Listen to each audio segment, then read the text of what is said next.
I'll take coronavirus for 100. Fever, chills, shortness of breath, loss of taste or smell. What is stay at home and isolate? Correct!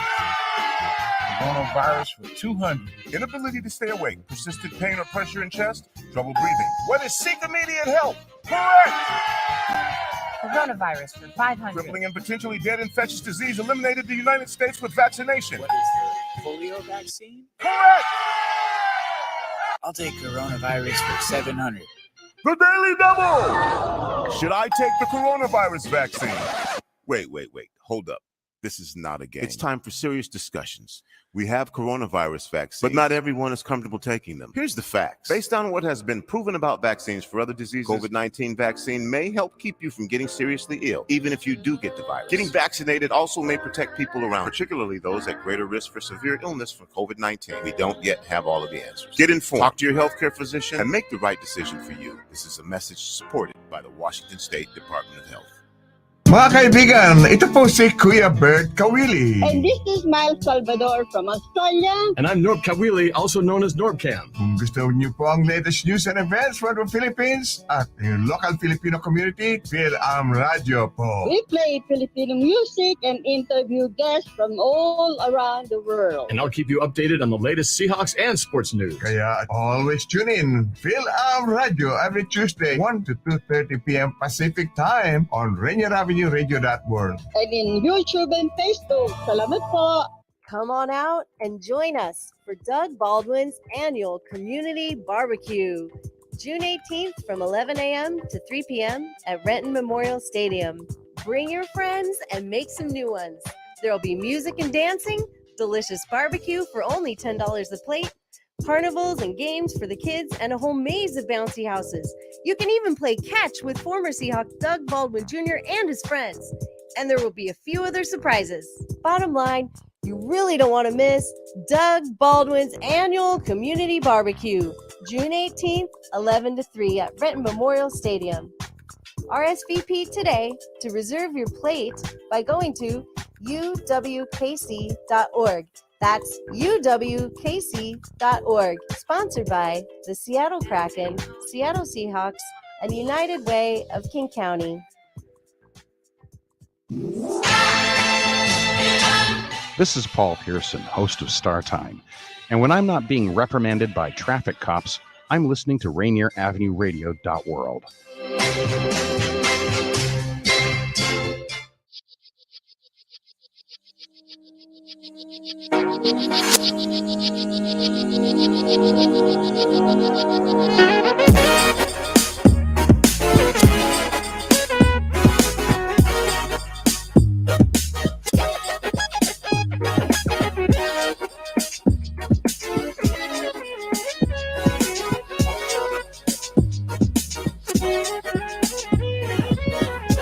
Welcome to Rainier Avenue Radio.world. It's me, your host, Tony B.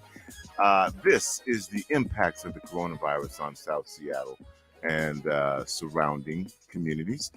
Got a phenomenal show for you every week.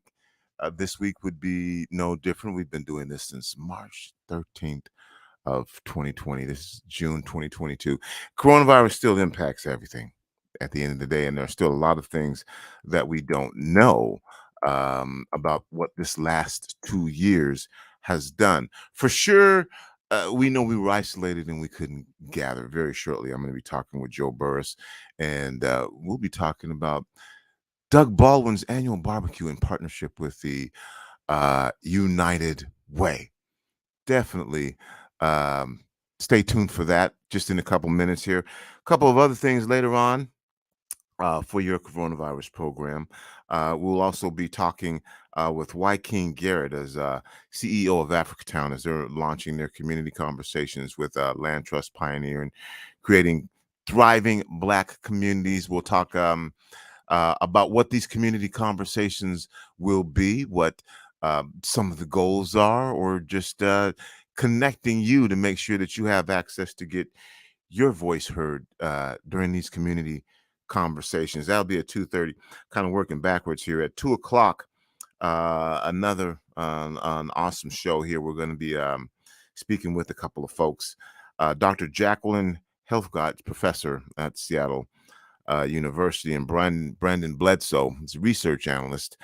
We're going to give you information on Seattle University's partnership with the Seattle Police Department for upcoming community police dialogues. This is where Seattle University is partnered with the police to have community dialogues between the community and the police for a number of reasons. We'll get into that a little later at 2 o'clock. 1:30, the eviction moratorium lifted February 28th. And just because it lifted, that didn't get people out of problems. That didn't mean everything magically went away. So we're going to provide you with the opportunity to learn about renters' rights and access to free legal assistance. Since the moratorium has ended, Alex McCune from the city of Seattle will be here. And even if you're a landlord, again, resources that can be made available to you. So right now, my guest is going to be Mr. Joe Burris of United Way. Joe. How are you? Can you hear me? Got you. How are you doing? I'm doing well, thanks. Thank you for having me. Really appreciate it. Well, thank you for being here, man. And on the 18th, I was talking earlier about the ability to gather again. And as I mentioned, and maybe, hey, there are people out there who are smarter than me, and maybe they do know, but there's still a whole lot that we don't know about how these last 2 years has impacted us individually, as cultures, as human beings. But I know for sure everybody is happy about being able to gather and get together again and celebrate. Absolutely. Absolutely. If it's one thing that's really been that constant, is that people want to get out and they want to gather and they want to have that physical contact and that presence of being around one another. And so we're hoping that this is a vehicle by which we can do that on the 18th from 11 a.m. to 3 p.m. All right. Now, I want to talk about Doug Baldwin's involvement in this. I want to talk about what's going to be taking place that day. Mm-hmm. But I want to share some information about the United Way. Mm-hmm. And I can't do any of that, Joe, until I get some information on you. Sure. Okay. A little bit about your history, man. I can read your bio, but you just tell us about your background. Okay, well, I've actually been here since 2015, May of 2015. I'm originally from the East Coast. Born in New Jersey, reared there and in South Carolina. Was a journalist for 30 years, the Boston Globe, the Nashville Tennessean, and I came here from the Baltimore Sun. I was a sports writer for the first 20 of those 30 years. An education reporter for most of the last 10. And I came here in 2015. The last time I'd been to Seattle before I arrived was I covered the Final Four at the Kingdom in 95. I think that was UCLA against Arkansas. Okay. At the Kingdom. And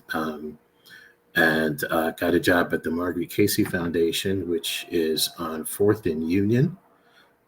Just came out here not knowing hardly anything. Just found my apartment in South Lake Union and has been here since. I was there for 5 years. Got to United Way. 6 years. I got to United Way in October of last year, and it's just been an absolute blast. Being able to be part of an organization where so many people have such amazing expertise and resources, and every day they're committed to making a difference and helping people. Awesome. Thank you. I appreciate that. And share a little bit now, as if someone was from Mars. All right. Because you can't just take for granted everyone knows United Way, and then more specifically, United Way of King County. What is the role that your organization plays, obviously nationally, but more specifically here in the Northwest? Well, United Way nationally, and it's interesting because I lived in Alexandria, Virginia when I lived in D.C., which was about a 5-minute drive from the headquarters of United Way Worldwide at the time. Never, I used to walk by it, jog by it every day. Never imagined, one day working for one. But it has the pulse of the needs and the concerns of so many people from so many walks of life. And it really is in line with and in tune with what those solutions are and how to implement them. And in Seattle, it's more or less the same thing with regard to so many issues that you see present and the root causes of those issues. I mean, here there's so much with regard to the homelessness crisis and the income inequality, issues with education. And United Way is a 101-year-old organization that has evolved as United Way has evolved. And it really has a pulse on what those issues are and the best way to meet them and address them. You are listening to Rainier Avenue Radio .world. It's me, your host, Tony B. This is the impacts of the coronavirus on South Seattle and surrounding communities. My guest is Joe Burris. We're talking about the annual barbecue that's going to take place, United Way, in partnership with Doug Baldwin. First of all, man, how did this come together? United Way and Doug Baldwin, man, share us the information about how all this came to be in the first place. Okay, well, Doug Baldwin is United Way's campaign chair. And so he's sort of the front face of the organization when we have campaigns and when we sort of spread the news and the message about what it is that we do.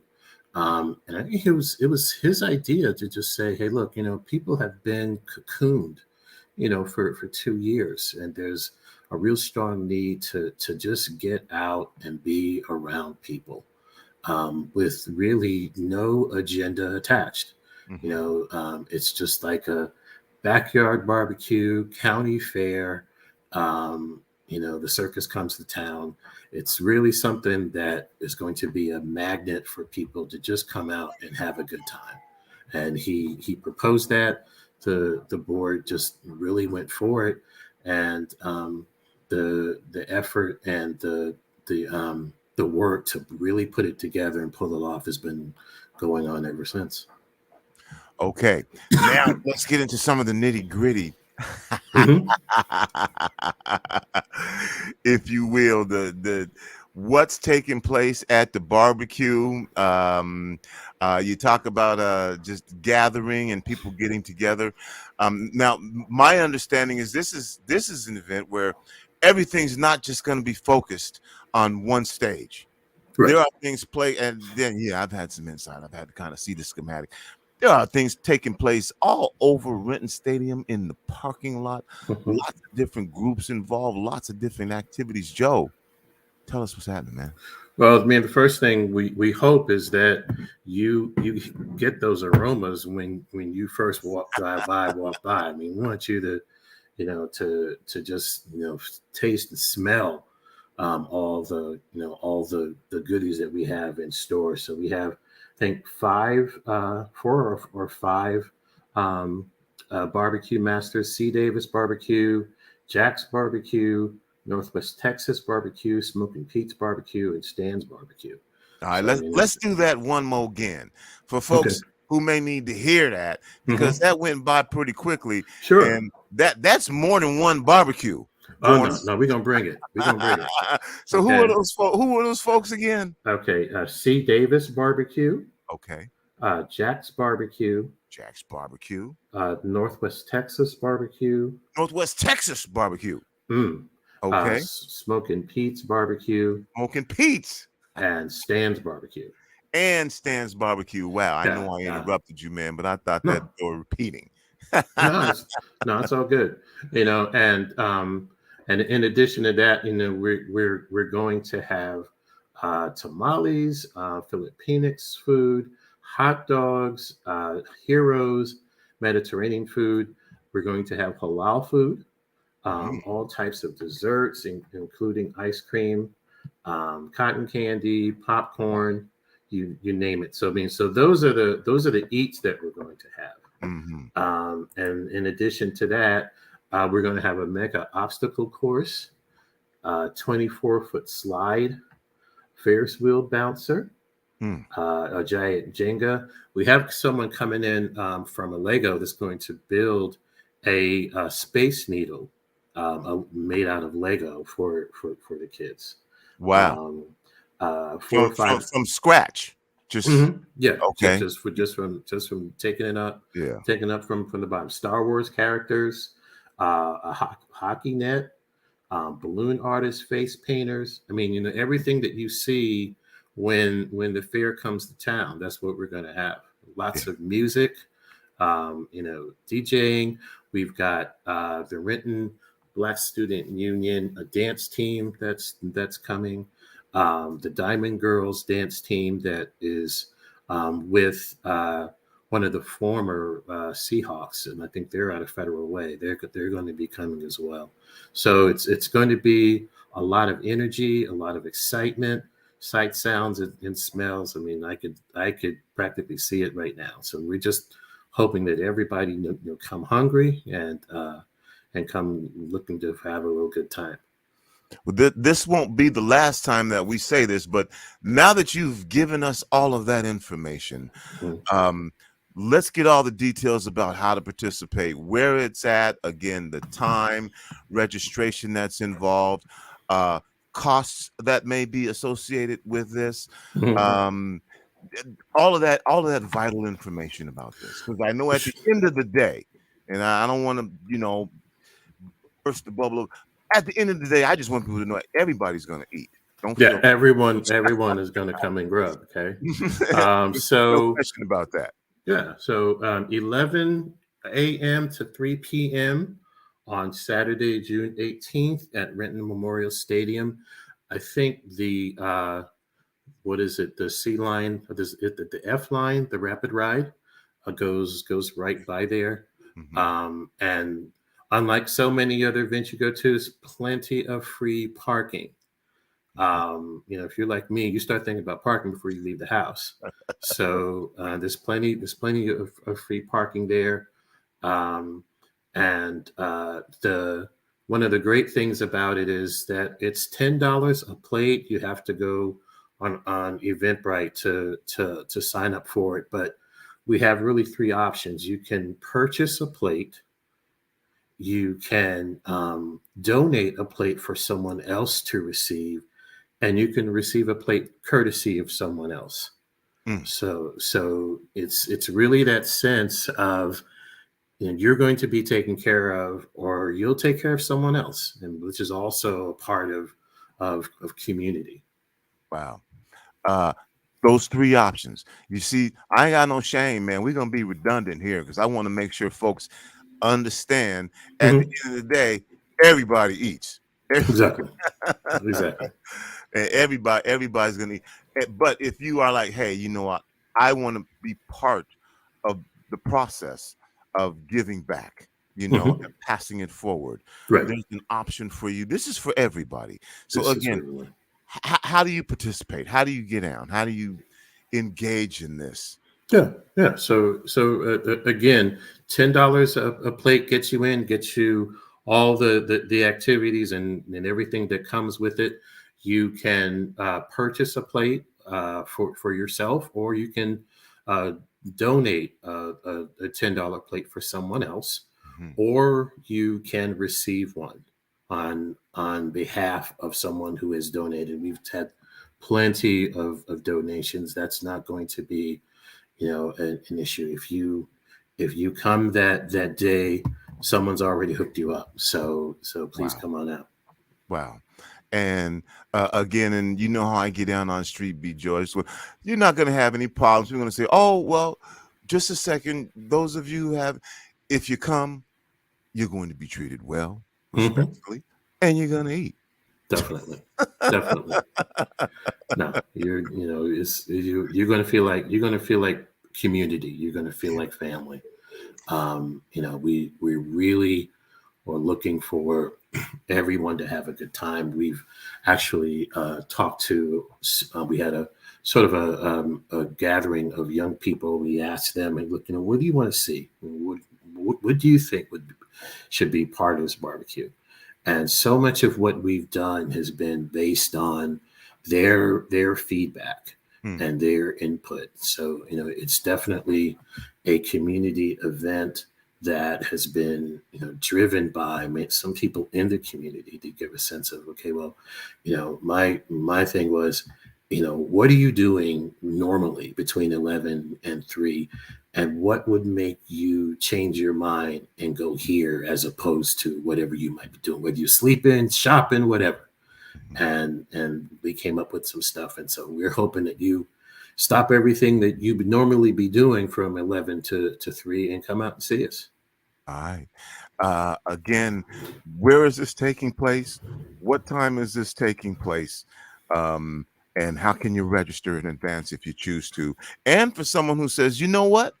I don't know that I'll be able to make it, but I would certainly like to take care of some folks.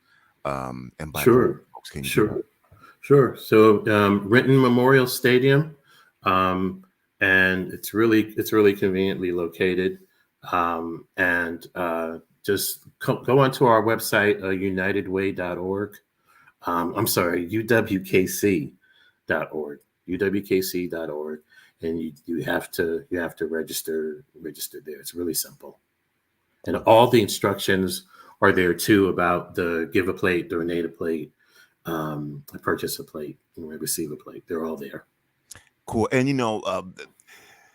yes, we're talking about the Doug Baldwin that not too long ago played for the Seahawks. And then upon retiring for the Seahawks, he immediately got vested in his community in a number of different ways. I know Doug's not here right now, but can you share a little bit with us about Doug, maybe from your personal experience or the foundation that he works with? And I don't want to put you on the spot. I know you're not Doug. No. But yeah, just so that we talk about him a little bit and his engagement and involvement in this. Well, I didn't know Doug prior to this or prior to United Way. By the time the Seahawks won the Super Bowl, I was about 8 years removed from being a sports writer, so I missed him. But we were at an event at Tabor 100 in Tukwila, and he was going to give a speech there about the barbecue. So he and I were sitting beforehand, and we just had a real great conversation. I grew up in South Carolina. He grew up in Florida in the Panhandle, and we shared a lot of experiences, growing up in the South and everything that comes with it, and really getting out of often challenging environments and wanting to look back, never forgetting where you've come from. And that's the kind of person Doug is. I mean, he told me just how he really took a liking and really a loving to the city of Renton. He said, he likes the grit and the fight in the city, the cohesiveness of the city, the sense of community. And he really talked about how Seattle has grown, and then really King County, Seattle, Bellevue has grown really fast. And often in that growth, a lot of communities may have gotten left behind or not been sort of in a space where they can keep pace. He wants to make sure that that's not the story told about Renton. That there's a lot of new things happening, in and around there, and wanting to make sure that the community is involved in that and has input in the way that the city that they've called home for so many years gets to share in that. You're listening again to my guest, Joe Burris of United Way, King County. I'm Tony B. This is Rainier Avenue Radio.world. And the impacts of the coronavirus on South Seattle and surrounding communities. I definitely want to talk more again, a little bit, share the information where people can find out more about but how Did the coronavirus play into this? I know we did. It's a gathering again. Did it change the way that you think at United Way about things? Was everything pretty much consistent for you? And I say that because it kind of flipped everybody upside down, you know. Um, what was the impact of the coronavirus on United Way of King County? Well, I think that, like so many other places, I mean, it really just shone a light on the racial and class inequities that this country faces, especially as they pertain to BIPOC groups. And I think United Way, prior to the pandemic, was at a time when it was going toward a fundamental shift toward racial equity. And it was in the process of that, and here comes this virus that really exposed some serious gaps in how people and how services are doled out, and how people are affected whenever tragedies strike. And so United Way has started to build a new strategic plan where we're working toward a racially just community. But I think it was already in place. They were already doing that. And then the pandemic really laid bare the inequities already existed in the community, the structural and systemic racism that Black, Indigenous, and other people of color are affected by, particularly with homelessness, food insecurity, poverty at higher rates than white communities. A lot of people were already on the edge, living paycheck to paycheck, and now many of them are struggling to pay rents, struggling to stay in their homes. And so many people that had no choice, like so many others, to stay at home because they were frontline workers. They were the workers that end up having to go to work. They were the ones that were really put out in front of this pandemic.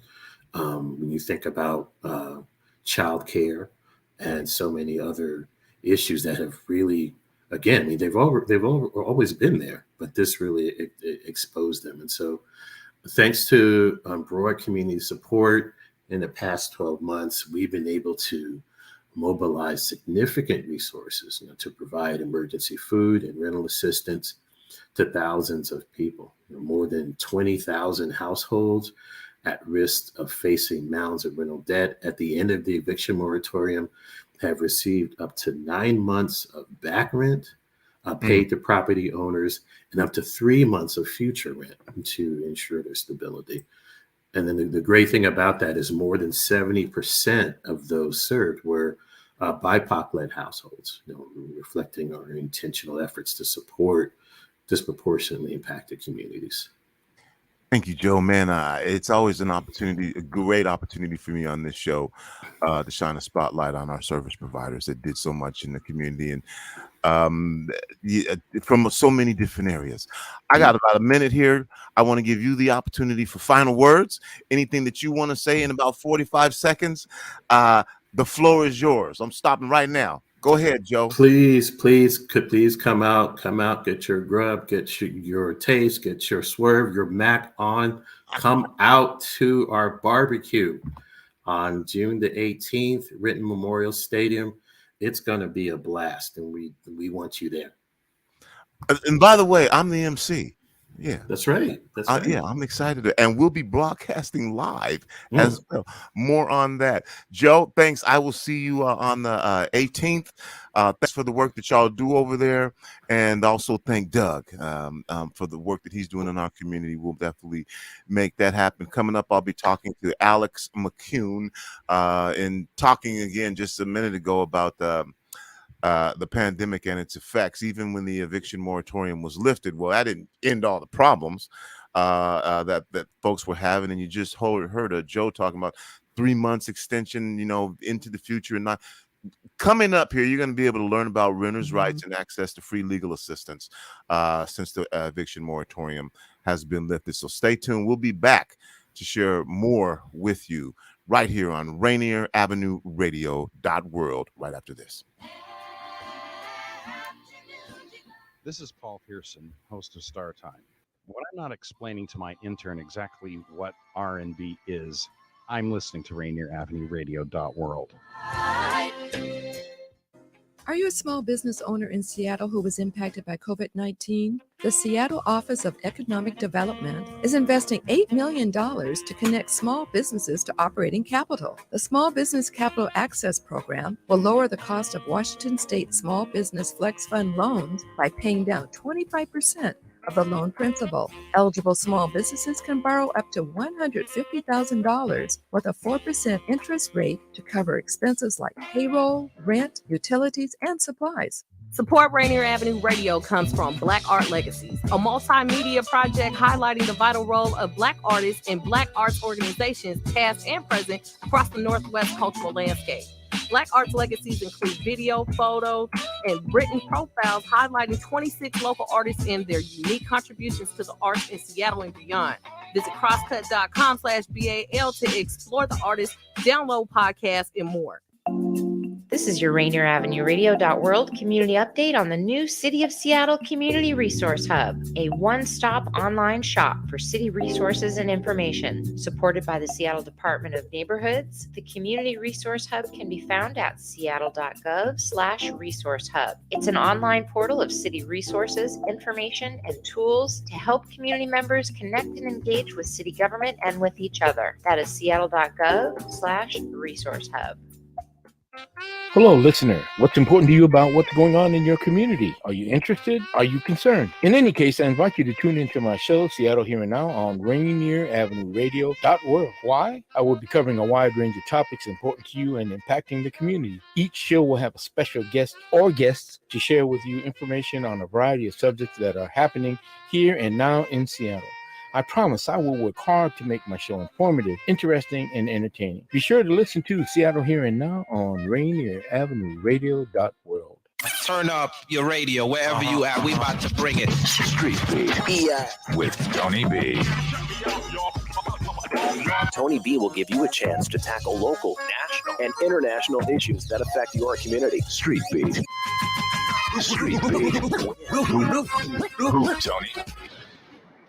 Live from Upper Left USA, this is Caleb Brown with Unleashed Entertainment. You're listening to Rainier Avenue Radio.world.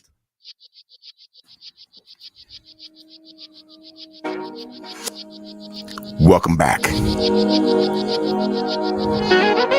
You're listening to Rainier Avenue Radio.world. It's me, Tony B. I am your host for the impacts of the coronavirus on South Seattle and surrounding communities. He just finished a conversation with Joe Burris from the United Way of King County, if you're just tuning in. And we were talking about the new first one, but of an annual barbecue that's going to take place at Renton Stadium next Saturday from 11 to 3. Man, 5 different barbecue companies. Everything going on at that event. So you might want to check that a little later in the program. We'll be talking to Y. King Garrett. He'll be joining me to discuss the community conversations and about that will be about creating thriving Black communities. And so that can include land acquisition and just what these community conversations will be about, who the guests are that are there and why they're taking place and why you should be part of it, what your vision is, what you'd like to see. In particular after the coronavirus, during the coronavirus.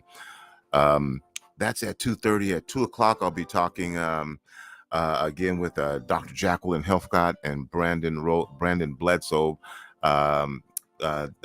Helfgott is a professor at Seattle University.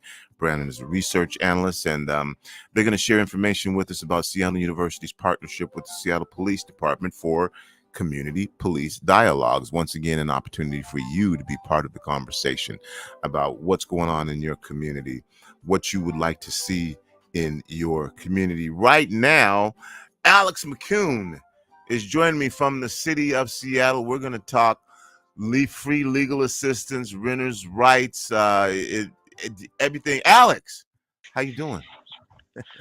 Oh, I'm doing great. Thanks for bringing the city into Rainier Avenue Radio. Well, we're part of the city. South Seattle. That's who we represent unashamedly, but we know that if it happens in South Seattle, it will either be happening in your community, is already happening, and you just don't know about it. That's what it is. Yeah, yeah. And we need to be out here more. I mean, and this is, just a wonderful opportunity for us to get some information into people's, headspace, into their hands. Well, let's do this first. I like to find out who I'm talking to, and have our audience have that same experience. You get a bio, but it's better to hear it from you, Alex. And then I want to find out more about the department that you're representing, and then we're going to get into everything you wanted to know to get some questions asked. But let's start with this, Alex. Give us a little bit about your background. You bet, you bet. I did grow up in Seattle, and I have been working with City of Seattle since 2019, and I worked as a volunteer with housing rights many years leading up to work getting in with the city. The department I work with is called Department of Construction and Inspection, which is not always the first thing people think of when they think about renters' rights. They hear construction, inspection. So sometimes that's why, we're saying more like the city, like the renting in Seattle. But yeah, I've been working there a couple of years, and, throughout the moratorium, and been around housing since about 2004 as sort of an advocate at the time. And, that's who I am. And this is how did you get housed in the Department of Construction and Inspection? I'm just curious. Um, it is the inspection part, I would say. I mean, this is a big guess on my part, but the housing code is something that you're supposed to have housing, where the lights work, the electricity works, you've got heat, the place is, weather tight, and that's been, a code that goes back for decades. And I think it just evolved that, when the city council passes new renter protections, they need, that authority that they've given to this department to sort of enforce. Like, you're getting a notice from your owner, the person that owns your place, and telling you that they got to come in, they want to increase the rent, they want you to leave, that kind of thing. This department has the authority to look at those things and say, hey, you didn't get it all right, you might have to take away this notice. I think that evolved sort of out of that, making, the housing standards, the housing code that applies to your, where you live. All right. And I'm going to try and stay out of the way here because I want you to do the talking. But let's start with this just really quickly. What happened in the last 2 years and the role that you play? Um, we know there's a reason why there was an eviction, things that went in. But what happened in the last 2 years? People stopped working, rent couldn't be paid, landlords getting it. Explain to us in a nutshell what happened. Well, we had a public health crisis, and we knew that if people were getting, people were losing jobs right and left, and if people were going to get pushed out of their place, then there was going to be a lot more people mixing in the community. And the leaders from the governor, even at the federal level, city level, everybody said we've got to put a moratorium on evictions. And there were a couple of exceptions, but just about everybody, just because you couldn't pay the rent meant you weren't going to get evicted. And that lasted for 2 years. And, it probably saved a lot of lives. And so, I mean, I shouldn't go too far into that, but so that was Well, what we were you can doing. take We're it trying wherever to you want to. I'm asking the question of you because you sit in the position, and Oh, so sure. you give me the answer that you choose to give me. But for those who are Well, listening, that's why I'm asking you. one thing we had to do was to get the word out. So there were people that thought they could still do business as usual, and that was sort of the front end, was of the moratorium, was just sort of getting everyone on the same page. Like, we're not doing terminations right now, and it wasn't just my unit. It wasn't just my department, but it was the courts kind of shut down. We were calling owners, telling them, you gotta hold off, you gotta stop. I know you've got a tenant in there that's not paying, but you gotta just live with it and bear with it. And so we were sort of on the front lines, getting calls from tenants, and then telling the tenants, or the owner, like, you can't do this. This isn't the time, and so sort of being in that position of enforcing the reality that there was a moratorium on evictions is a big part of what we did, especially on the front end, and then kind of keeping that going. And um, you know, I think that sort of addresses your question. Hmm. And on a more personal level, to those who were impacted, what were you seeing? What were you hearing from both those who weren't able to pay the rent and those landlords who weren't able to receive the rent, but they also still had to continue to take care of their responsibilities? Well, yeah, and it's tough, it's a tough situation if someone's not in non-payment, so we had to just, stop the, what had been, sort of the reality that if you fall behind on your rent, you can get pushed out of your place pretty fast. And, you know, it, it, in some ways that was a good period. If you're, behind on the rent, it was a good period to sort of, be able to stay in stable housing. So that was in some ways that was, good for the tenants, but, it was hard on the owners. And sometimes, frankly, we were kind of a shoulder to cry on sometimes.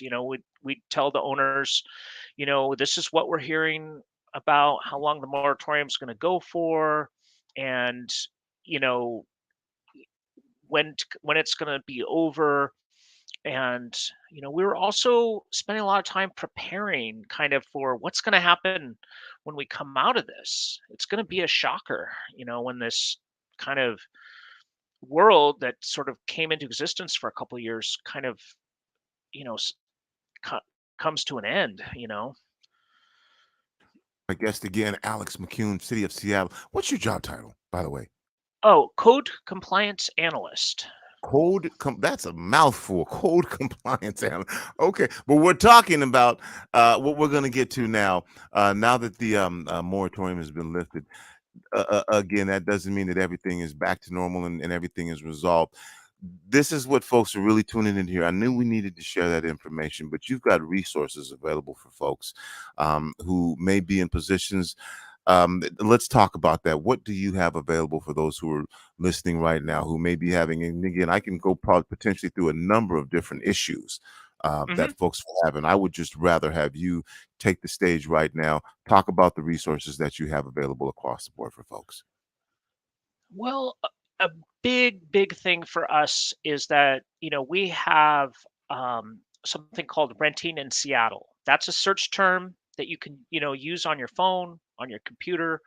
And it has a phone number. It's 206-684-5700. And that's, we try to put it out everywhere, but we can't put it out enough because we need to hear from people. We can't help people that we don't hear from.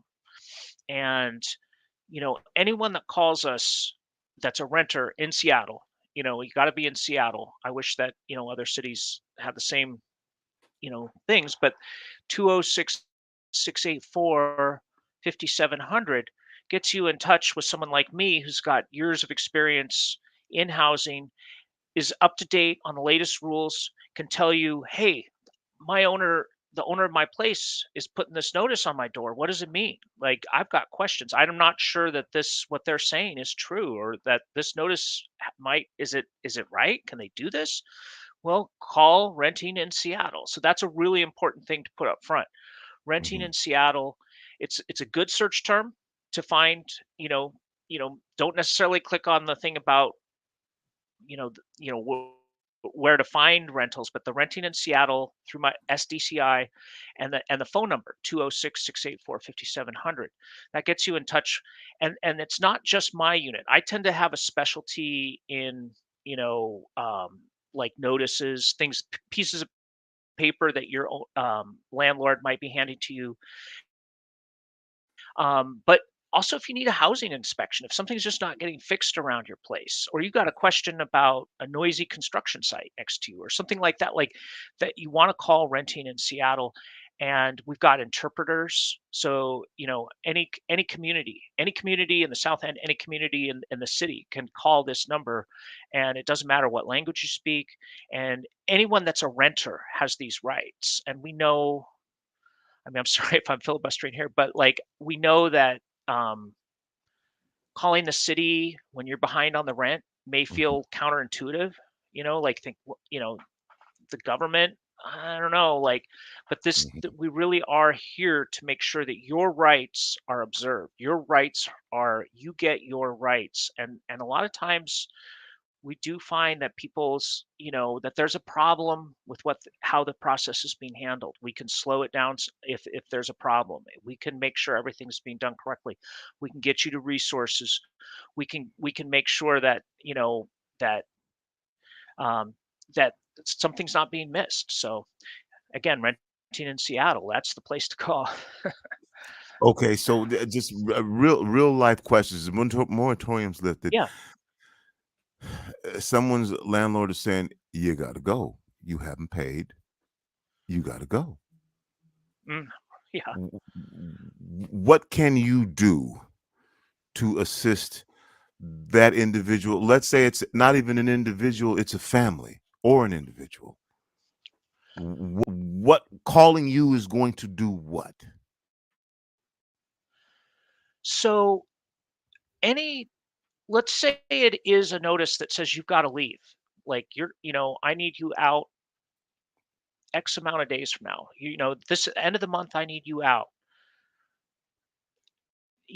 Is that have they done what they need to do? We look at that and we say, first of all, if it's telling you got to be out, does it have information that you have a right to legal counsel? Okay, this is something that's come into. It's a relatively new rule. Some owners are forgetting to put this on.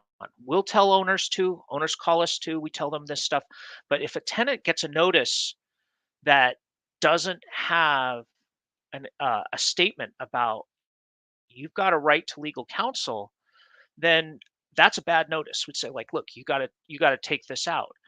If it's because you're behind on rent, one of the protections coming out of the moratorium is you have a right to negotiate a payment plan. Well, if that's not on the notice, that's harder to figure out, and you might be looking at this notice and saying, my notice doesn't say that I have this right, well, that's why you need to call us. Just if you get that piece of paper, we say, if it doesn't have that notice, if it doesn't tell you that you could ask for a mediation, you could go in and negotiate a payment plan. Maybe we hear a lot about how people fall behind, their car broke down, something happened, but they might be able to catch up if they could get into a payment plan. Well, you need to have that on your notice. We make sure that that's on your notice, that you have a right to ask for a payment plan. This is and that there's right to legal counsel, and also that our phone number is on the notice. If you get a notice and you don't see the Renting in Seattle phone number on it, then it's a bad notice. We're going to tell them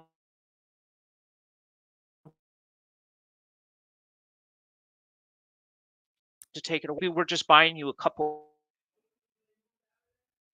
We're going to make sure that if you can't get out of the way of the eviction, that you have the housing justice projects information. Can you, we say you have a right to legal counsel that allows you to, you know, if there's a court proceeding, and a lot of times you need that if you're going to be able to, if you have to extend your stay by a couple weeks, if you're someone that's can't, you're not able to just move all your stuff overnight into a new place, you might not be able to get unstuck. You might be, and so you have to get to legal counsel. We make sure that you have the Housing Justice Project's phone number, that that you get your legal representation. That's a right that the city's paying for now, and that everyone that can't afford an attorney can be represented in that civil action. So that's critical. And that's sort of an example. I think I might have over answered your question. I'm sorry. No, that's why we have the time for you to be on here so that you can get into the detail that you need to get into. Now, again, how does this work? Is this a first come, first serve basis? Is it based off of, hey, your situation is a little more urgent than somebody else's situation? Who determines that? And ultimately, the third prong of this is, how long is this going to take, to resolve it? But we'll start. We'll start. It's first come, first serve. It's sense of urgency. How do you determine who gets the help, and if there's a system or not a system for that? How long does it take? People say, "Well, I need help now." And then Right. people Right. would say, "Yeah." Yes. So when you call the Renting in Seattle line, you're going to be talking to an intake specialist, and they're gonna kind of triage the situation. And we've got a lot of people rent in Seattle, and so there is a lot of calls. There's no getting around it. So um, if you're not, if you well, let me put it this way: if you've just received a notice that you have to leave, or that the any kind of notice that says your tenancy's in jeopardy, your tenancy, you might lose your place because what's said on this piece of paper, that's a high priority. Okay. We're generally able to call back that person within 24 hours. Now that does push back informational calls, so maybe you just have a question. Maybe you're like, hey, I'm not getting my fridge repaired. That is going to get pushed back. We might not get back to you for a couple weeks, sometimes even longer, but you should still call, because we will get back to you, get that information. So we are prioritizing people in crisis right now. That's just that's the way it's got to be. You are listening to Rainier Avenue Radio .world. It's me, Tony B.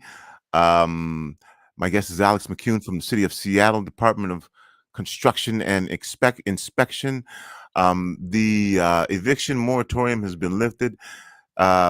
We're discussing, sharing, talking about issues that may come up and resources that are available to help you out. Now, is this, Alex, just from the perspective of the renter? What about the landlord who's been struggling and this was their source of income, and now they're in a bad way? Are there resources available? And the tenant and the landlord may be trying to work together to figure this out. Um, what from a perspective of a landlord, is that something that you look at? Are there resources available? Is it just information that they need to be able to share with the tenant? Again, I'm giving you the floor to share this information with us. Oh yeah, yeah. No, it's.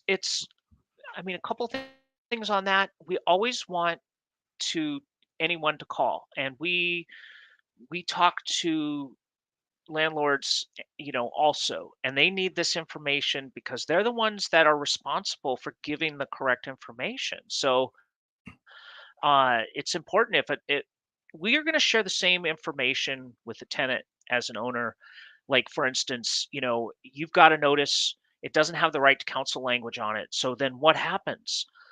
Well, I'll call up the owner and say, look, it's not a good notice, but I'm going to send you a document that has the correct language in it. You'll never make this mistake again. And we're not like running a speed trap where we're saying, we got the owner here. We're trying to educate. What we want is for people to have, stable, orderly housing, and for the rules to be followed. So that means we got to educate the owners. Sometimes it can be tough, and we're very aware of owners who have had, you know, sometimes it's a struggle. Not every owner is, it's not easy for every owner. So that's something we have to be conscious of. And definitely, yeah, everyone benefits from calling renting in Seattle. Like, think of it as renting. You might be the rentor or the rentee, but call renting in Seattle. I'll say it one more time: 206-684-5700. My guest again is Alex McCune. Alex, we just have a couple of minutes left, and we'll be. But before that happens, I want to make sure again I give you the time. If there's anything that you wanted to say, haven't had a chance to say, a question that I haven't asked you, or just information that you need to get out. Couple minutes left. Go ahead. Final words from you. Yeah, so we talked about post-moratorium protections that should be on like any notice. The post-moratorium protections are for rent that we discussed about the payment plan. But any notice that says you got to be out needs to have right to counsel on it, needs to have our information on it. So remember that. And there's a lot more issues than what we've discussed here. Also, rent increases, housing cost increases. That's a big new thing. 180 days.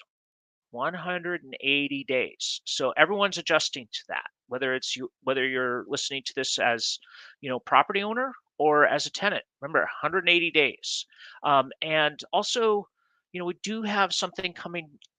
We're getting a lot of questions about a new program starting on July 1st. If you see a rent increase over 10%, that may mean that you're qualified to apply for relocation assistance. Now, there's going to be a lot of questions about that, so I'm just throwing that out there as a teaser. Hopefully we can, the city, my department can be back here, when all those questions start to build up or anything else. But I think those are some of the main points. And of course, anyone can call us that's renting in Seattle, whether that's an owner or, of course, a tenant. And we want to hear from everybody. And, if you've fallen behind on the rent, you might think, well, I shouldn't be calling the city. I'm in trouble. Don't think that way. Think about your rights and make sure that you call us so that we can make sure that, you're not losing out on something. You're not missing out on something. You got to give us a call. Alec, we'll definitely have you back. We want to make sure that we keep our community informed. And thank you for coming on, sharing this information with us.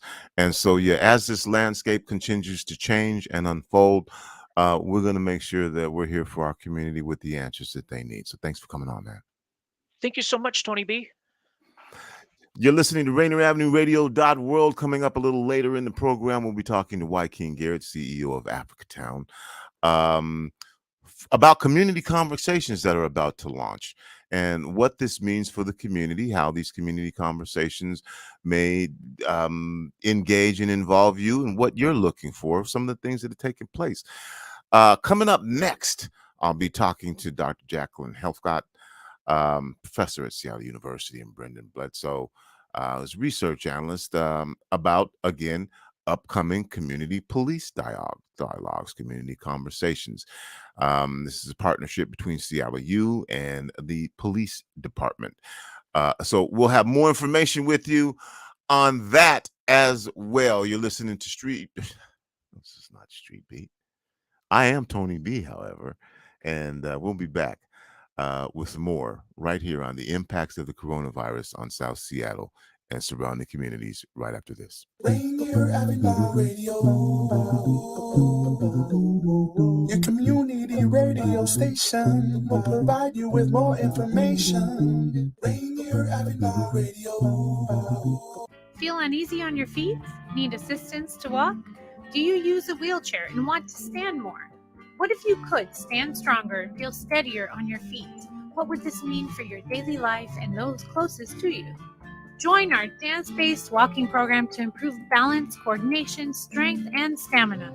Wednesdays, May 18th to June 22nd at 2 p.m. at the iconic Columbia City Theater in partnership with Rainier Avenue Radio and Hugs That Empower nonprofit. Walkers, wheelchairs, and canes welcome. If you can stand and bear weight for even just 5 seconds, come dance to walk with Tango Stride. Hi, it's your favorite Rainier Avenue radio host from the Clean Greens Living Live show. It's Queen Bree and Robin T. Our show is live every Thursday at 3:30 p.m. Pacific Standard Time with topics ranging from life from the farm, health and wellness, and race and social justice. We feature guests each week with expertise in activism, entrepreneurship, healing, and food justice. So come join your girls live every Thursdays at 3:30 p.m. Pacific Standard Time on the Clean Greens Living Live show. You can even call in and be a part of the show. See you then. Welcome to the Fitness Corner. I'm your host, Mark Bryant, and you're going to get a whole total body workout on my show, starting off with a warm-up, aerobics, strength training, cool down, and stretching every Friday from 11:30 to 12 right here on Rainier Avenue Radio. Come on out and join us for Doug Baldwin's annual community barbecue, June 18th from 11 a.m. to 3 p.m. at Renton Memorial Stadium. Bring your friends and make some new ones. There will be music and dancing, delicious barbecue for only $10 a plate, carnivals and games for the kids, and a whole maze of bouncy houses. You can even play catch with former Seahawk Doug Baldwin Jr. and his friends. And there will be a few other surprises. Bottom line, you really don't want to miss Doug Baldwin's annual community barbecue, June 18th, 11 to 3 at Renton Memorial Stadium. RSVP today to reserve your plate by going to uwkc.org. That's uwkc.org. Sponsored by the Seattle Kraken, Seattle Seahawks, and United Way of King County. Rainier Avenue Radio.world is your 24/7 digital media hub. Tune in at Rainier Avenue Radio.world. Also find us on Facebook, Twitter, and TuneIn apps.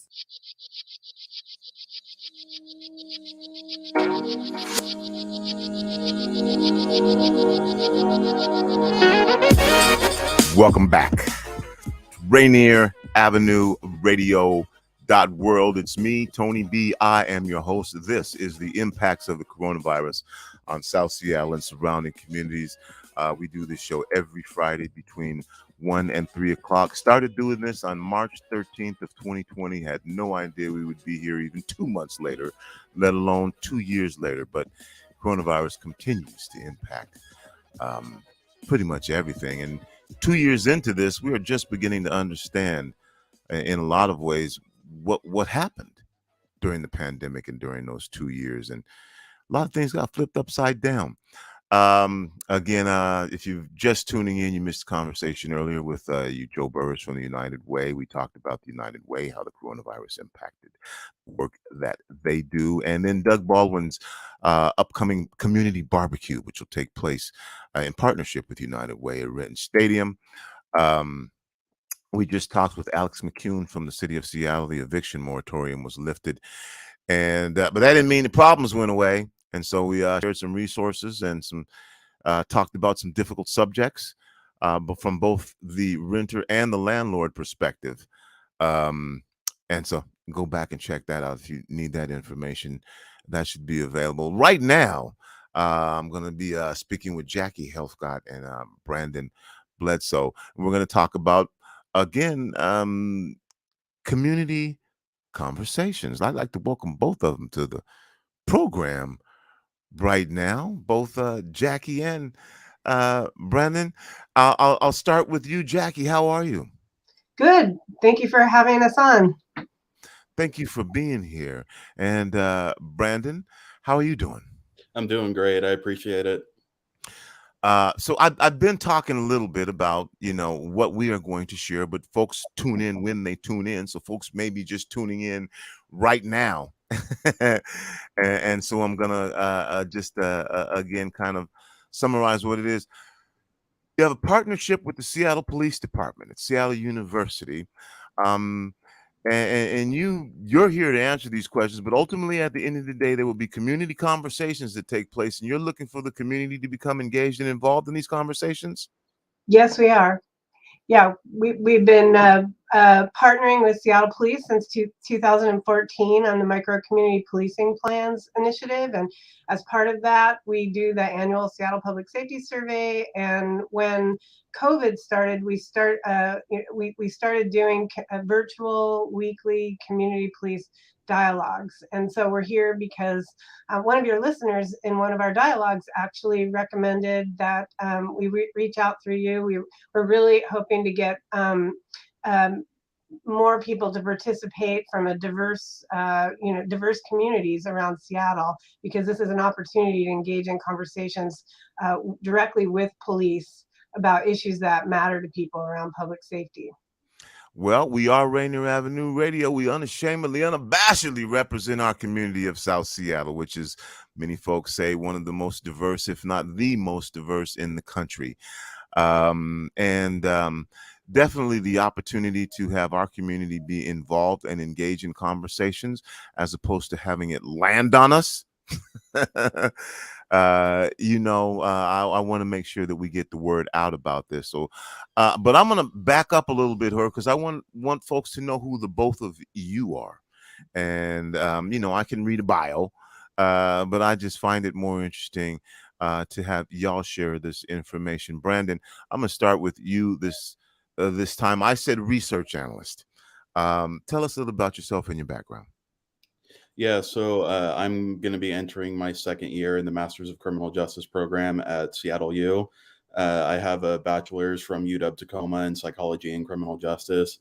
And just recently, I took over as the research analyst for South Precinct and Southwest Precinct for the micro community policing plans.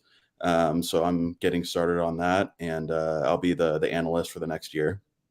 All right. And Jackie, share a little information about your background. So I'm a professor of criminal justice at Seattle University in our Department of Criminal Justice, Criminology, and Forensics, and I'm the director of our Crime and Justice Research Center. And part of the work that we do in the Research Center is collaborate with different criminal justice agencies. I've actually been at Seattle U since 1993. I spent a lot of time doing restorative justice programs in the prisons at Washington State Reformatory, and have worked across the criminal justice system. And the last 10, 15 years have been partnering in police community engagement and crisis intervention in law enforcement. Yeah. Oh, and I should mention that Brandon is one of about 40 students since 2015 who have worked as research analysts as part of the micro community policing plans. And so their role is to work with precinct captains and to help engage with the community to get people to participate in our annual public safety survey and these dialogues. Jackie, a lot of people might be saying right now, how did Seattle U get involved in this particular, whatever you want to call it, community issue, national issue? Here's the opportunity here for you to shamelessly self-promote your program. What you do in Seattle University is what this. Well, thank you for this.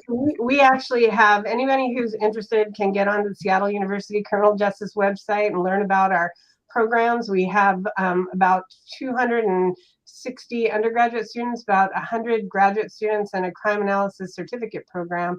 We also have a large advisory board with local, state, federal, private, nonprofit criminal justice representatives who help our students get internships, research assistantships, and also Seattle University is a university that educates students as leaders for a just and humane world. And so the idea is to be part of the community. So our advisory board includes Chief Adrian Diaz is part of our advisory board, as is the top, the heads of many different criminal justice agencies. And so this initiative came out of conversations with our advisory board about how we can partner with the community to really make a difference in the community. And this initiative is based on the idea that every neighborhood in Seattle is different, and that public safety and security issues are different for different communities at the neighborhood level. And so the idea is that people's perceptions of crime and public safety matter, and that Seattle Police wanted to collect data on community perceptions of crime and public safety to understand the perceptions in conjunction with the actual incidents of crime for the purpose of police community engagement. So Seattle is, as far as I know, one of the only cities that systematically collects this type of data at the neighborhood level. And we've always done focus groups as part of the initiative, but when COVID hit, we started to do these, the community was asking, we want to talk directly with the police.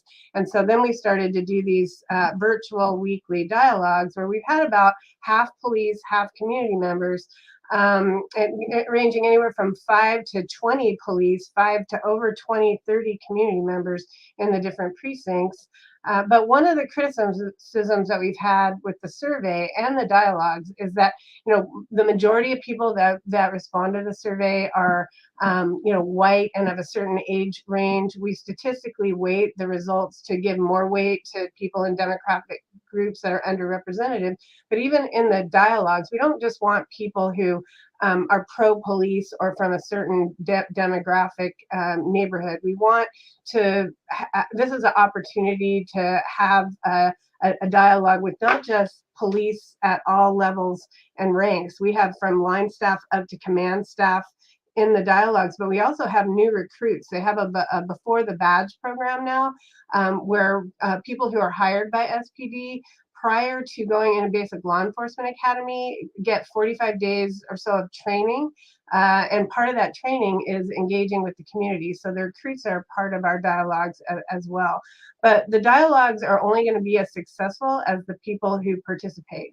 And if we only have people who participate who are pro-police or come from a particular neighborhood or demographic category, then we're really going to miss an opportunity to have conversations that matter and get people to a place, of understanding. And one of the issues that we have is, we want not everyone feels safe talking with the police, but we're trying to create a safe space, an environment where there's not crisis going on, where community members can engage with police.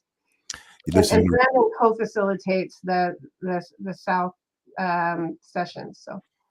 You're listening to Rainier Avenue Radio .world. It's me, Tony B.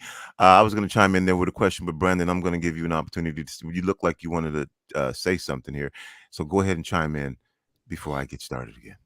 Yeah, so just on the kind of micro level, it's also important for residents to just get to know the officers within their neighborhoods and have familiar faces out there, especially following COVID.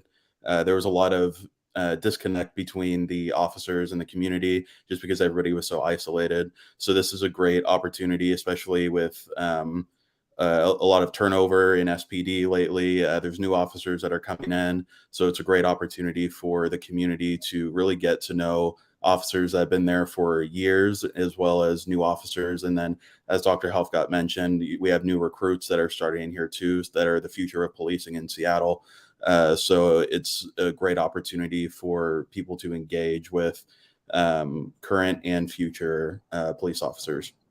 Now, Brandon, what you just said makes sense. Did it resonate? You know what I'm saying? Was it articulated in a way that people who need to hear the message that you were talking about, with my question being, why should I participate in this? Was that clear? You have these conversations that take place at 30,000 feet. Then you have these conversations that take place where the rubber meets the road. And sometimes a lot of times, these conversations that happen at 30,000 feet, it doesn't transcend when you get to the rubber meets the road. And so when I asked this question, because the whole purpose of this is to get people to participate. And I'm sure that you both are aware, and maybe you're not, easier said than done. It really is, yeah. And you make a great point that there's levels to it. So in our dialogues, we have a range of command staff and officers that we can start, from the bottom, and it goes all the way up to the top. So we're able to, with the people that attend these dialogues, we're doing as much as we can to address the issues with what we have. So that's a goal we're trying to improve Seattle PD, but as well as policing in general. And it starts on these concrete things that we can do to start improving police community relations. And that's really what the goal of these dialogues is to come up with concrete, realistic things that we can do to continue to improve police community relations. Now, I'm going to give you an opportunity here before I move on to appeal to the members of the community who are listening to this right now. And what I'm going to say is, let's take this from 30,000 feet and take out all the $10 words. And both of you explain to people who are listening why they should participate in these conversations. I would just like to say that it's the success of policing in the community is dependent on the interactions between the community and the police. Neither side can do it on their own. So for a safer Seattle, and for police and community members, and to have that understanding, we really need to work together to do that. And these dialogues are a perfect opportunity to do that. And I'll just add that, to pick up on what Brandon said, police can't do it alone. And a big part of this is to just humanize the interactions between police and community members. What we have happen in these dialogues is the police personnel talk about their experiences, community members talk about their experiences, and the idea is to come to some sort of shared understanding and to be human together in this, what we try to create, this safe space, as Brandon said, to work on concrete solutions. And in the dialogues, there's opportunities for exchange. Police share their contact information, offer for people to do ride-alongs. There have been a lot of one-on-one meetings after the sessions that we have. So it's, to humanize each other is really the opportunity. And again, how long have Seattle U had this partnership with Seattle Police Department? Since 2014. We're going into our 8th year of the annual Seattle Public Safety Survey.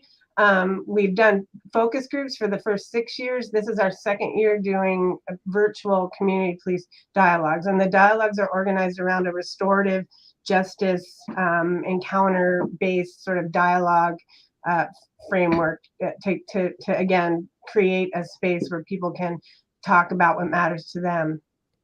And give an example, if you will, of something that you would consider success or successes so far, in whatever form that may look like. If we're encouraging people to take part and participate in something, one of the barriers is going to be, is it worth my time? Right. Is there going to be any, and who knows what that outcome is, because we haven't talked about that outcome. But just for now, as we're essentially recruiting people to be part of these discussions. Mm-hmm. Since 2014 to now, what would you look at and you would say, these are things that have come out? And if it's not information that some people disagree with, it's just information. And you can agree with it or not agree with it. It is what it is. What would you like to share right now that has come out of these focus groups, and to get to the point where we're at right now? To, again, enlighten people, first of all, that this has been taking place, is taking place, and could potentially be a huge benefit in policing in your community. So I can say a lot about the survey, but I'll talk first about the survey findings. But in terms of the dialogues, I mean, let me give you an example. I mean, there's a lot of interactions with the police, are in the community, are not situations where people can just speak their minds and speak freely. And so this is an opportunity for community members to tell stories about what's actually happened to them. And like Brandon said, we've had captains from the precincts. We've even had assistant chiefs in the dialogues, and so they are able then to hear people's stories and to have an impact that they might not otherwise have. And I can give you an example of a story just that happened in a dialogue yesterday that was very impactful. We had a community member wanted to know, pose the new recruits a question and asked, what surprised you so far? And these are people that just joined the police department. And we had a very diverse group of recruits. They talked about how they were surprised at some of the training that they had gotten, and that this was an opportunity for them to be the change that they wanted to see. That they had had experiences where they didn't necessarily know much about the community, and we're learning about that from the dialogues. And so again, it's an opportunity for community members to help shape the future of policing. Again, my guest, Jackie Helfgott, professor at Seattle University, and the survey, or the surveys. What information can you share? Would you like to share with us about these surveys? Well, the survey, is conducted every year, and it's based on the idea that community perceptions matter, and so it provides data at the neighborhood level on fear of crime, on police legitimacy, on the social cohesion, the degree to which community members are close to each other, informal social control, and perceptions of social disorganization. And so it allows the city, and it can be used not just by the police but by the city, to understand the so-called public safety related health of a neighborhood. So if a particular neighborhood has very low trust in police, for example, and high fear of crime, it doesn't matter what the actual crime data looks like. What matters is people's quality of life. And so it provides information that community agencies, the police, other agencies can use to say, this community needs help in terms of reducing their fear of crime or trusting the police. So it's just another mechanism that the city can use to understand what's going on in neighborhoods. And that information, if people can go to the SPD MCPP website, and the SPD Data Driven Unit has done a great job creating a user-friendly, public-facing, interactive dashboard where you can compare the results from year to year. All right. And thank you both. Now, folks who have been listening and saying, you know what? Maybe this is something I should be part of. And I encourage folks to be part of this conversation, get your voice heard. How can they get down? What can they do? All they have to do is go to the SPD MCPP website. There's a big button at the top that says sign up for the dialogues, and they can click on that and sign up for the dialogues. And then once they do that, we'll place them in the schedule, and they'll be hearing from me. And people can participate in all of we're doing 3 dialogues per precinct, 15 from now through August. But then we're going to be continuing to do them weekly with the new recruits. So we'll be inviting community members who participated, who want to continue to participate weekly, to continue to engage. So this will be an ongoing opportunity to engage with the police. And then in the fall, we'll be doing the 2022 administration of the Seattle Public Safety Survey. So I would encourage everyone to look for that. We administered the survey October 15th through November 30th. And just like we're trying to get more people to participate in the dialogues, we get criticized every year. Your survey is a non-probability survey. You're only a certain group of people are responding to the survey. The survey can be what we make of it. So anyone and everyone, and intentionally, has the opportunity to complete the survey. So that's another way to get involved, to complete the annual Seattle Public Safety Survey. Okay, that information went by way too fast in regards to how do we get down. All good information. But again, if you're right now listening and you're not watching, if you're watching and listening, I'm stalling for you so you can write this down and get a pen or do whatever you need to do. If you would like to participate and be part of these dialogues, these police discussions, how can you get down? What do you need to do? So are you asking me again? You or Brandon or Go to SPD. somebody tell me how to participate again. Go to Google SPD MCPP and click on the link at the top of the website, and you can sign up for the dialogues. Okay. Did you catch that, Mr. Bellis? Let's see if we can put that up for those who are watching on our page here. And again, one more again. I'm shameless in doing this. When people need information, you just make sure they get it. Okay, The website again. It's the Seattle Police Department's Micro Community Policing Plans, otherwise known as SPD MCPP. And so you just have to Google SPD MCPP, and you'll get to that website, Seattle Police Department, and at the top, people can sign up for the dialogues. Or people can also just Google me, Jackie Helfgott, Seattle University. You can find my information on the Seattle University website, and my email, cell phone, everything is publicly available.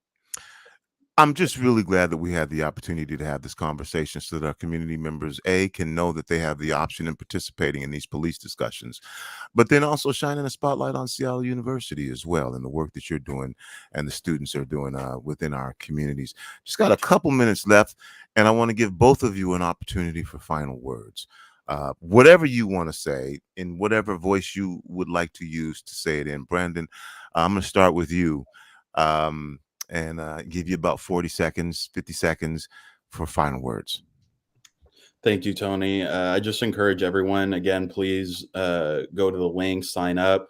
There's plenty of opportunity to have your voice be heard. Something that's come up repeatedly in every dialogue is the community wants to know what the police need from them, and the police want to know what the community needs. So it's, what we get out of this is what we put into it. So I encourage everyone in Seattle listening to this. There's dialogues for each precinct. Please look us up and schedule yourself to be a part of these dialogues. All right, thank you.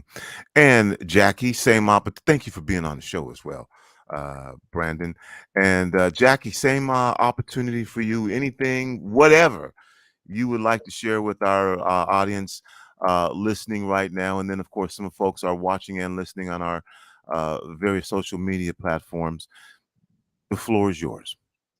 Well, again, thank you. We've heard great things about you, Tony, and your show, so we're very honored to be on the show today. So I guess the last thing I'd like to say is we're at an opportunity right now in this city culturally, and especially in this city, to really make change. And I know a lot of people have different experiences about the police. I spent 20-something years doing work, in the prisons, and had a certain attitude about the police, and now working with the police. And not everybody has that opportunity to really learn from the behind the scenes, so to speak. And Seattle Police is open, transparent, inviting people to come and help them change and help them understand what the community wants. And the degree to which they're able to do that, the degree to which Seattle University is able to help them do that, depends on community members, and it depends on getting diverse voices. And we really, and I know it's hard for people to potentially trust us, trust Seattle Police. I'm happy to sit down privately and talk, Brandon too, to talk to people, to individuals, to groups. We're happy even with the survey to go to people. If we have the surveys translated in 11 languages. So we really want people's help, and including if people are willing to help invite us to speak to different communities to earn people's trust. We're willing to do that as well. But the success of what we're trying to do with these dialogues really depends on everyone in Seattle, and we open this up to everyone to have a say and play a role. And I just invite people to just try it and to help us make this a success. Thank you both, Jackie and Brandon, for joining me for this important information to share with our community. Thanks for the work that you're doing as well. We're going to be back in a few minutes here. We'll be talking to Joaquin Garrett, Africatown CEO. Again, more community conversations. But, we got some other stuff going on, too. This Saturday from 2 to 4, we'll be broadcasting the In the Gun Violence. They Will Never Be Forgotten. I don't know what to call this. It's put on by the NAACP and the Martin Luther King Committee. Bruce Harrell will be the keynote speaker, Seattle Mayor Bruce Harrell.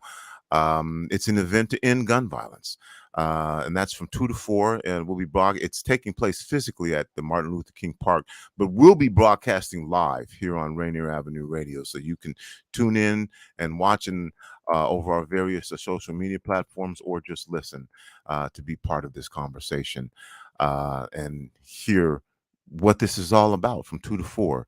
We'll be back in about 3 minutes with Joaquin Garrett, CEO of Africatown, in a conversation.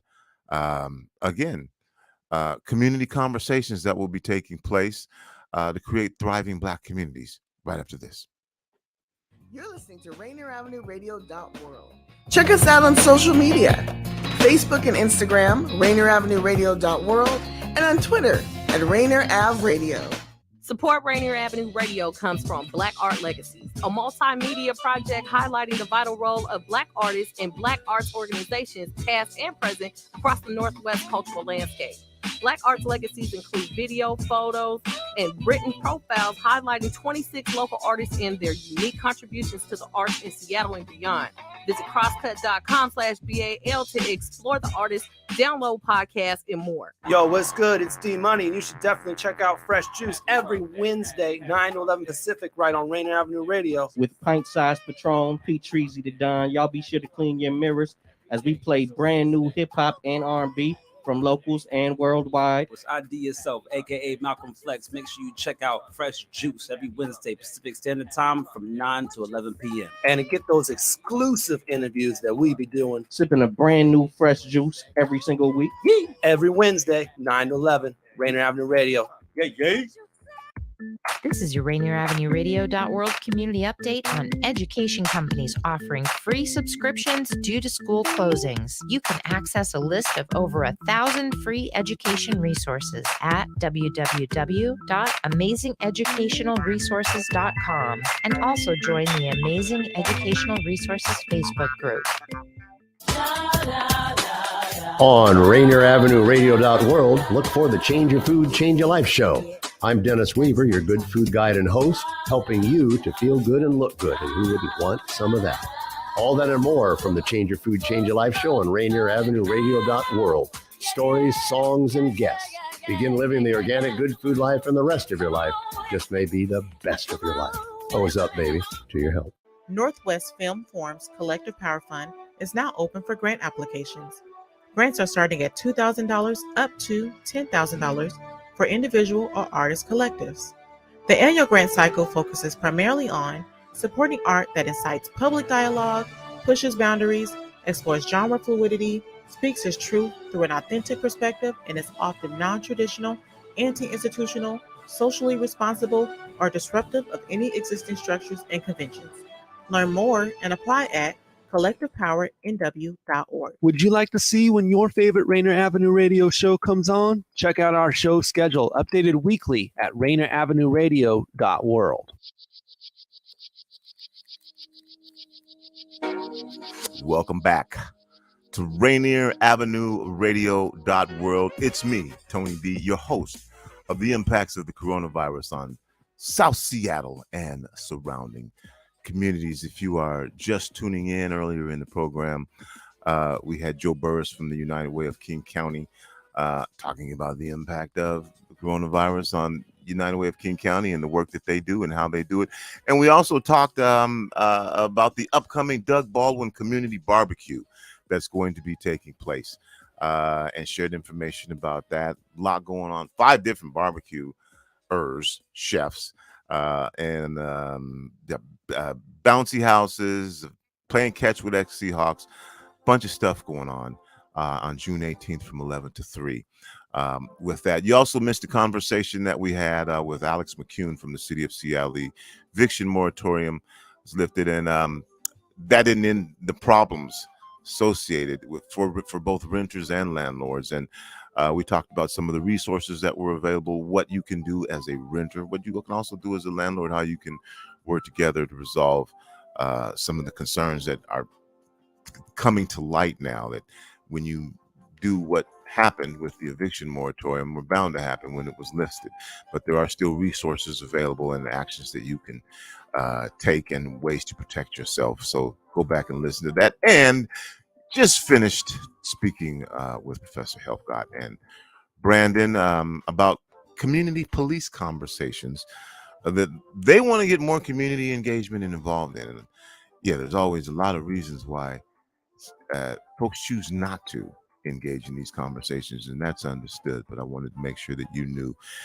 that this opportunity was there, so that if you choose to participate in these conversations, you know that you can, you know what you can do, and you can bring your solutions, your questions to the table and voice your opinion. And that's what we do here on Rainier Avenue. We amplify the diverse voices in our community. Happy to have our next guest on the program. Recently, Africatown Community Land Trust broke ground on the landmark Africatown Plaza on February 5th in a big effort to revitalize the CD. And Africatown is launching summer community conversations, the 16th, the 23rd, 30th, and the 7th. And you need to know about this, again, to be part of these community conversations around solutions for creating a thriving Black community. And my guest on the program now, the CEO of Africatown Land Trust, Mr. Y. King Garrett. Y. King, how you doing, bro? Oh, we got you on mute. I think you are muted. All right. I know you deal with that a lot. You know that, Mr. Tony B. It's good to be here. Thanks you for having me on and highlighting this I think great opportunity for our local community right here. Many people doing good work to be involved in this conversation with others that are working for equity and to preserve and build thriving Black communities around the country. And before we even get into that, congratulations on your acquisition of a piece of land right there in Columbia City to again provide space for arts creatives from our community in the city to continue to be highlighted. So congrats on that. That's what it's all about at the end of the day. Thank you. And I want to talk about community conversations, but for anybody who may not know about Africatown Land Trust and the reason why you're having these community conversations and the reason why you're stressing things in these community conversations like land acquisition, share some background information with us about Africatown. Sure. The Black community has called the Central District in Seattle home for 140 years this year. William Gross bought land back in 1882 from Henry Esler, and that established the Central District as a settling space for Black families as he began to partition his land and make the space for that community. Many of us grew up in that community. Myself, 3 generations. Others have been here longer. Some have come more recently. But if you were here, prior to 2000, you probably have seen the great amount of shift and population of our population that has been moved out of the not just the community, but really the city overall. And so Africatown Community Land Trust was formed in 2016 after a community planning process, Black Seattle 2035, which was initiated because we looked at the Seattle 2035 plan, which is the comprehensive plan for the city of Seattle and part of the Growth Management Act of the state of Washington, which renews every 5 to 10 years. And we did not see our community in 2035. The communities that we grew up in here in Seattle have made culture, have made lives, have added to what the whole culture and identity of the city is. We weren't present, and so we initiated our own process, Black Seattle 2035, and Imagine Africatown out of that. This idea of Africatown being a space and a mechanism to preserve and hold space for the beauty, the brilliance, and the best of the Black experience to be able to grow and thrive and place and flourish, and for the greatness of our experience, not just in the Central District in Seattle, but throughout this country and throughout the planet over time, to be our inspiration for what we build our communities to be. And this may seem to you like a softball question, but to some other folks, it being like, well, why were you asking that? Why is this important? No, I think that's important. Yeah, I think that's a great question.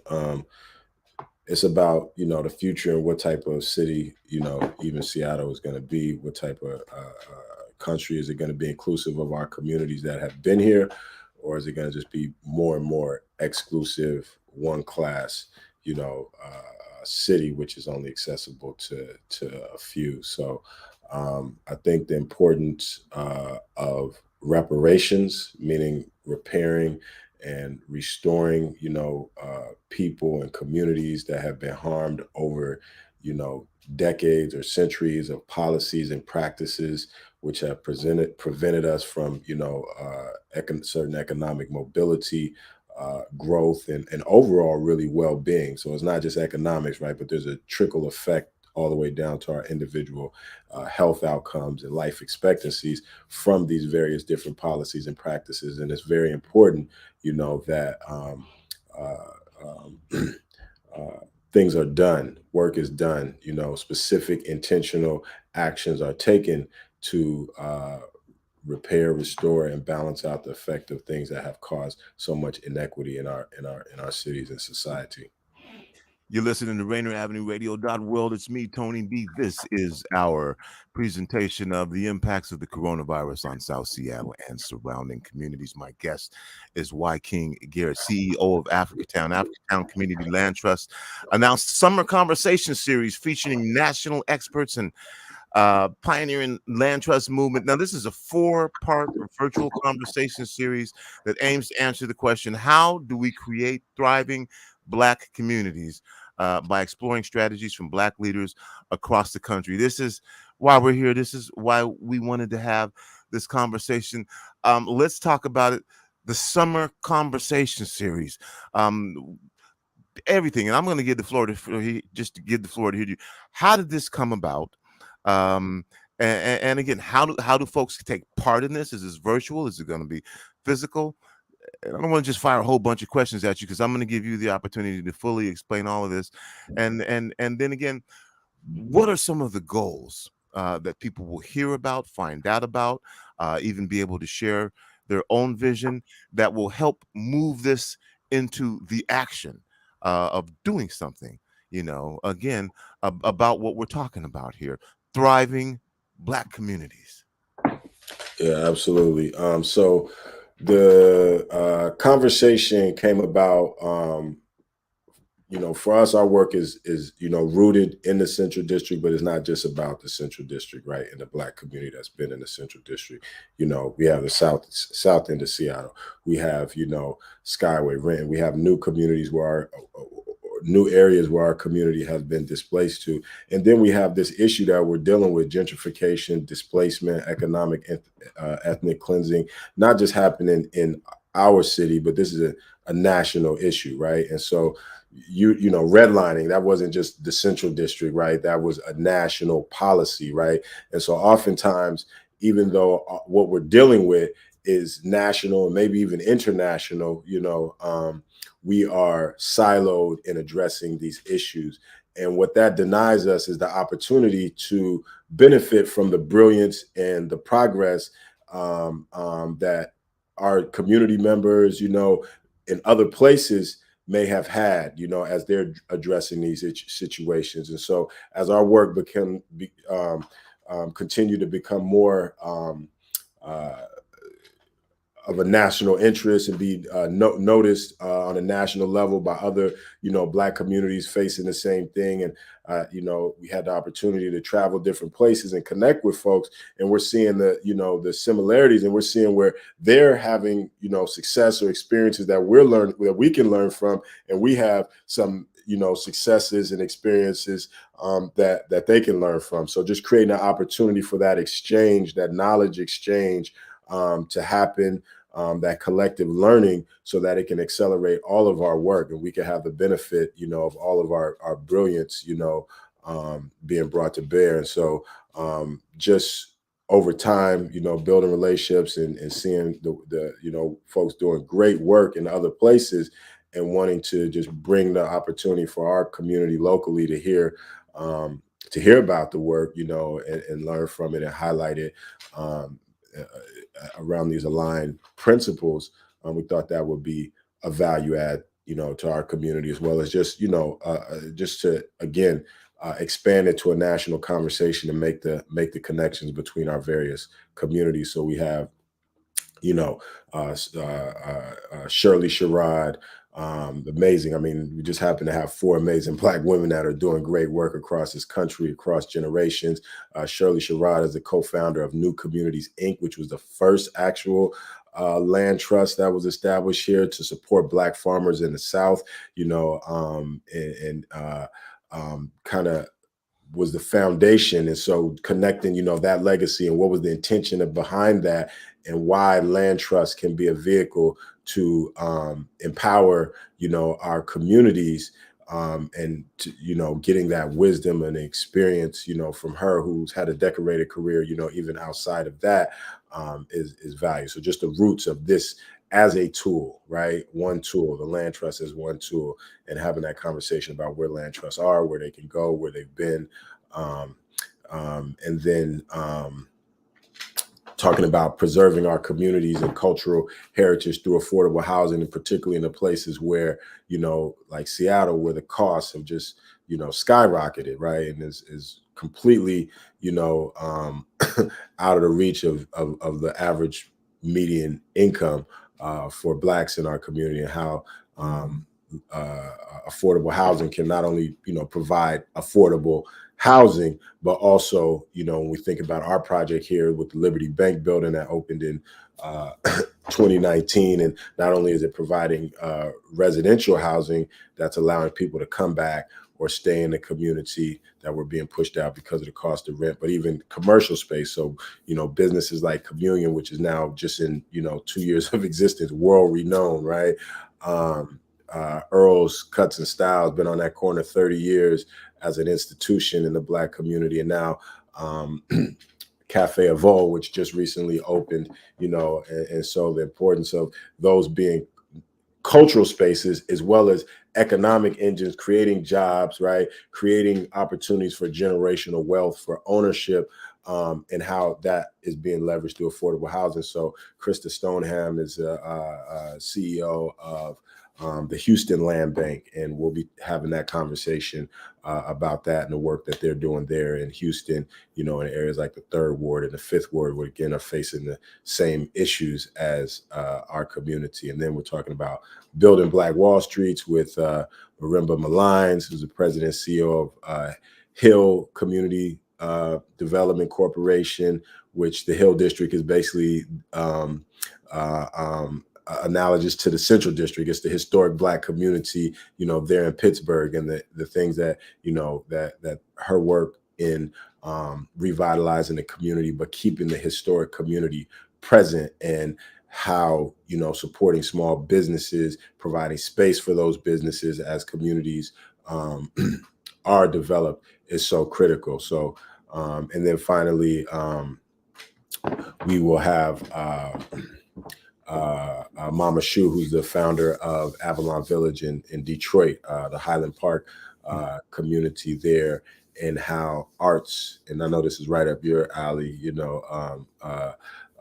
the creative and how placemaking around that, is critical to revitalize the communities, and how, again, to do that in a way where artists are not just brought in, or not brought in, but really move into an area because of its affordability, begin to create and give a new energy and sense of soul and identity to a place, and then often get pushed out when, the prices in that community are raised up by those who do own the land. So just looking about that aspect and the importance of healing, right? Because when we think about what's happened here, right, just here in the Central District and probably other communities, it's been very traumatic. There's people that don't even want to come back to the neighborhood, or when they come to the neighborhood, they literally, have a painful emotional experience and are brought to tears and different things like that. And so how being intentional about how you develop, is also important too. It's not just about the buildings or putting up some murals,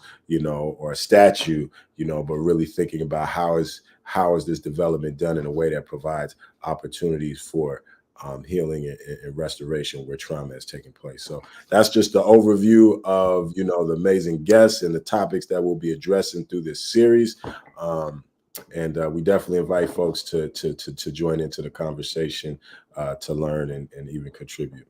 All right, you went through that sequentially. I'm gonna go back over it again. You're listening to Rainier Avenue Radio .world. It's me, Tony B. My guest is Y. King Garrett, CEO of Africatown Land Trust. I'm glad you touched on the issue of land trust and everything that you're talking about. But I'm gonna go back here. So the Summer Community Conversation Series, there are 4 of them. June 16th, and the one on the 16th is the one that has that conversation about land trust. Is that correct? That's correct. We're kicking it off, right? Because without the land, nothing else is possible, right? So yes.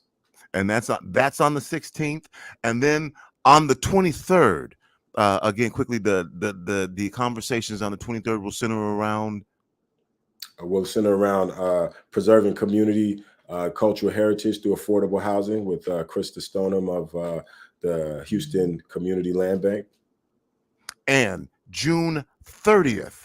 And these conversations will be June 30th. We're talking about New Black Wall Streets, right? With Sister Marimba Malines, CEO of the Hill District Community Development Corporation. And so, what does it mean to have those thriving Black, districts like the Tulsa, the Durham, the Rosewood, the Hill District, the Central District, the Black Bottom, the Bronzevilles, right? How do we, in this new time rebuild? We've seen a surge in Black entrepreneurs, starting up. That was, I guess, one of the silver linings of the pandemics. But how do we take these from being, pop-up, businesses that come to the pop-ups to actually being, in a location in the community and growing and being able to provide jobs and even scaling to, distribute, nationally and globally. We don't have to be limited to our local communities as maybe those Black Wall Streets were previously, but we can access global markets due to technology and the internet. And wrapping up the Community Conversation Series on July 7th. Yeah, that will be with Mama Shu out of Detroit, Michigan, Highland Park. And her story is amazing, turning tragedy into triumph. Loss of her son led to her beginning to buy up kind of dilapidated, blighted properties in her community and begin to use culture, to transform those into spaces of healing. And so just we'll be discussing arts, creative placemaking as a part of the development, and creating spaces for healing and growth. June 16th, June 23rd, June 30th, July 7th. Y. King, give us the vital information. How can folks get down? How can they participate? Can you physically go? Is it virtual? All the details. Yeah, this is a virtual conversation. So that makes it easier, right? You can just log on from your phone, from your computer, from your laptop, from the beach, wherever you may be, to tap into these critical conversations. You go to Africatown Community Land Trust.org, no, Africatownlandtrust.org to find more information. You can follow Africatown Community Land Trust, Africatown SCA on Instagram or Facebook, and get registered to participate in this important, critical virtual conversation that will be happening over a series of four weeks. And Viking, I know that we started this broadcasting about the coronavirus a couple years ago, March 13th, 2020, as we got started. Early on in that conversation, I had a few folks on. It's really the last time that we had to have a kind of a lengthy conversation at the beginning of this pandemic. And one of the questions that I was raising is, where's leadership coming from? So I talked to some people who I saw stepping up. Some people didn't step up. It is what it is. Some organizations weren't there. Some were. For you, but has this last 2 years, work that you're doing, the pandemic, the civil unrest, that everything that was caused and exacerbated by this pandemic, give me your perspective on this last 2 years and things that, in particular, Black people should be aware of as we're moving forward. Well, I think you just said it, exacerbated, right? Or brought to light many of the things that were already present, right? The inequities that were already present, the vulnerabilities that were already present. As it's been said that, when America has a cold, the Black community has, pneumonia, or now, stage 4 cancer or COVID. And we talk about pre-existing conditions. It's not just about the pre-existing individual, health conditions that make people more vulnerable, but also the pre-existing systemic, diseases, really, you could say, that cause our communities and then us as individuals to be more vulnerable to being to suffering injury, through a time like this, and having a disproportionate negative impact from everything that's happened as far as health-wise as well as economically, and so I think what we have to be mindful of and what we should know is that these issues have not gone away. Sometimes they're not as clear because we see, LeBron James, and we see, Steph Curry, and we see, Oprah, right? And so, you see Jay-Z. And so maybe it seems like, a lot of progress has been made, but at the same time, much of the inequities have persisted because it's compounding effects, right? It's like compounding interest. It either can work for you if you're invested, but it can work against you, if you're on the debt side, and so I think it just highlights that the need for reparative policy is urgent. It's now, so that those inequities can be addressed. We can be fortified. That we absolutely have to take our own kind of destinies, our own health, and things of that nature into our hands. The education of our children. And we also have to make the systems which we do support, just through our tax dollars and have supported through our forced labor of slavery for hundreds of years, right? We do have to also make those systems and institutions accountable, to our best interests, as they have been used, towards our detriment many times. And so I think it's a two-part thing. And we're not out of it, clearly. I just heard you speaking about moratoriums being lifted, and things of that nature. And so again, our community members are very vulnerable to taking the brunt and the harder end of those things going forward. And so working together, organizing, mobilizing, to build the community-based systems is critical, right? And so that's why the series is, I think, provides some insights of things that can be done in communities, but there's so much more. There's so much around, health and wellness,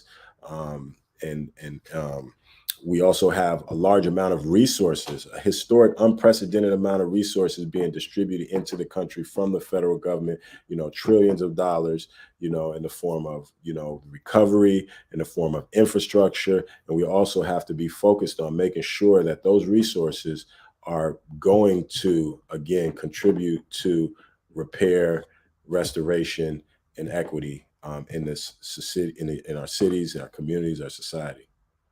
Coming up, the Africatown Summer Community Conversation Series, June 16th, June 23rd, June 30th, July 7th. My guest, Y. King Garrett, CEO of Africatown Land Trust. I got about 60 seconds left. I wanted to make sure I gave you time for final words.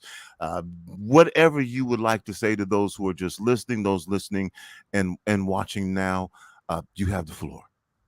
I first just say thank you to you for providing the platform, building the platform, both communication and then also you're acquiring land to be able to keep the content, emanating from the community. So thank you for that.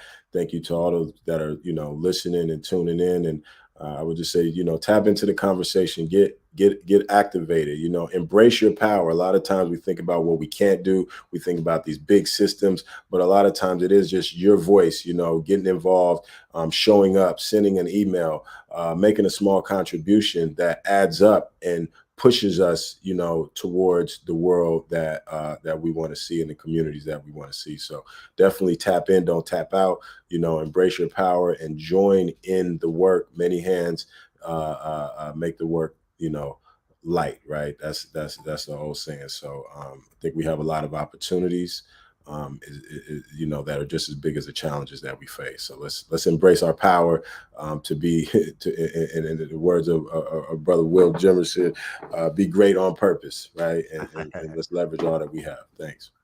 All right. Thank you for joining me. Y. King, again, June 16th, 23rd, 30th, and 7th, Community Conversations.